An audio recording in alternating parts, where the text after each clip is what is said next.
week 12 fantasy waivers, man. Let the crowd know.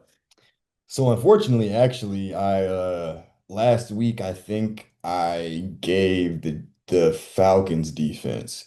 And who would have known that Bryce Young was going to throw for a franchise record amount of yardage against them. So in a lot of leagues, the Falcons end up getting like -1 point. So I'm very sorry to anybody who added them. We're going to hope for a nice rebound this week. I do still think that they're going to be viable enough because they have another good matchup. I think it's the Saints.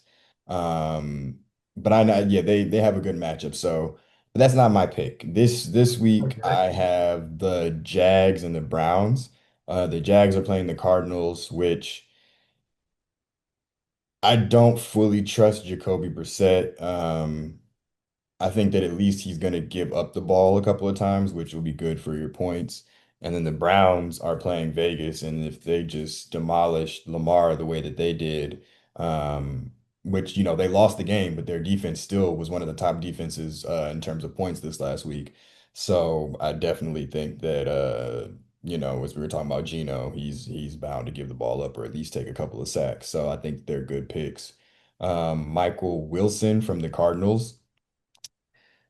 Jacoby Brissett set a record last week for the most completions in NFL history.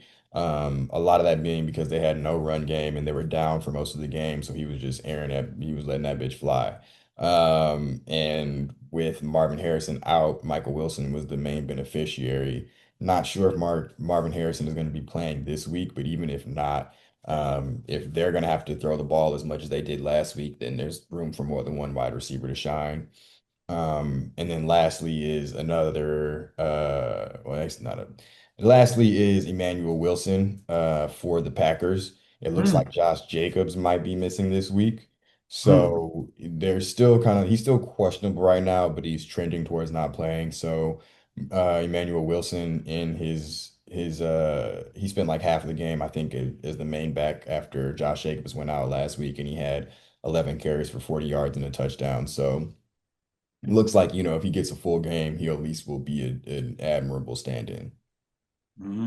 Okay, ladies and gentlemen, that was week 12 for fantasy waivers. Definitely, I'm rocking with that Browns defense. So, like I said, Geno Smith, if there's anybody to bet on, turn the ball over, especially this season, is him. So, like you said, if the granted you get up more for divisional games, but just knowing what they did to the Ravens, man. It's gonna be hell. So you might have Miles Garrett again for your player of the week next week. You know what I'm saying?